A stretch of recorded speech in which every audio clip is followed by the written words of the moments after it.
Porque muita gente acha que quando Deus escolhe alguém, os problemas acabam. Só que, na verdade, é ao contrário, se a gente for observar. Porque quando Deus escolhe alguém, a sensação é que os problemas começam. Você já reparou isso? Eu já. Eu já reparei. Por quê? Porque parece que logo depois da promessa vem o deserto. Foi ungido, se prepare para ser perseguido. Aí a gente fala isso, parece muito fácil. Nas canções parece fácil. Viver que não é fácil. Por quê? Porque depois que vem o chamado, vem a prova. Porque Deus não escolhe ninguém pronto. Ele escolhe alguém que esteja disposto. E aí, entre a promessa e o cumprimento dessa promessa, existe o processo. E o processo dói, né? Davi foi ungido rei, como eu falei no vídeo anterior, mas ele voltou a pastorear a ovelha. Moisés também, ele foi chamado para libertar o povo, mas antes ele teve que fugir. E ele teve que ficar 40 anos no deserto, né? Para ele aprender a depender de Deus. José sonhou com o trono, que ele seria grande e que se curvariam a ele. E aí, de repente, ele estava dentro de um poço. De repente, estava sendo vendido como escravo.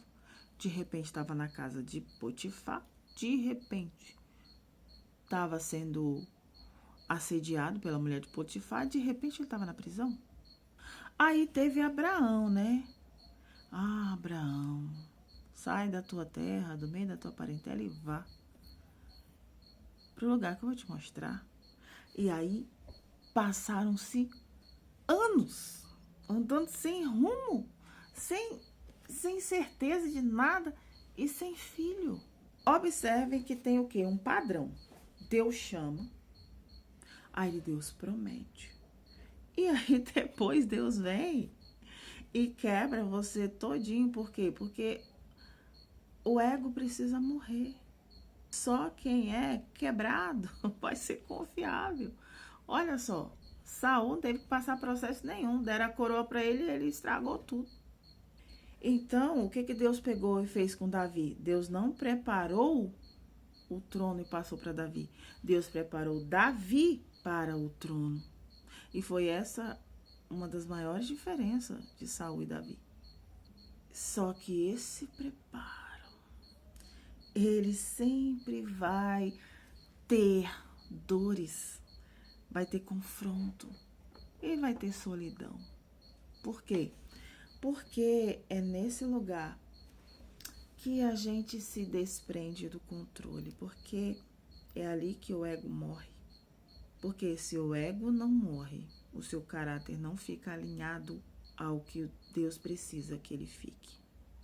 Hoje em dia, tem um monte de gente nas igrejas achando que ser escolhido é viver só em pastos verdejantes, né? Nossa, por muitos anos eu achei isso. Quando Deus falou bem assim pra mim, né? Várias vezes. Eis que te escolhi para tal, tal e tal e tal coisa. E eu falava, nossa, então minha vida vai ser maravilhosa agora. Não. Antes de eu caminhar por pastos verdejantes, eu tinha que aprender a ser ovelha. Porque o pastos verdejantes é para quem aceita ser cuidado. E eu não aceitava. Eu achava que era do meu jeito. Ah, eu sei que você também é assim, né? Você vai jurar que não. Porque o ego, ele é tão esperto em mentira que você jura que você não tá mentindo. Que você não é assim. Não, só eu que era assim. Não, ninguém mais é. Tá, tudo bem, ok. Deus nos chamou para reinar. Só que para reinar, você precisa aprender a lutar. E para governar e ser segundo o coração de Deus, é preciso aprender a obedecer. Porque quando Deus nos chama, Ele nos chama para um propósito. Dentro desse propósito, é claro que o fardo dele é muito mais suave, né? Do que o que o ego dá pra gente. Mas vai ter confronto.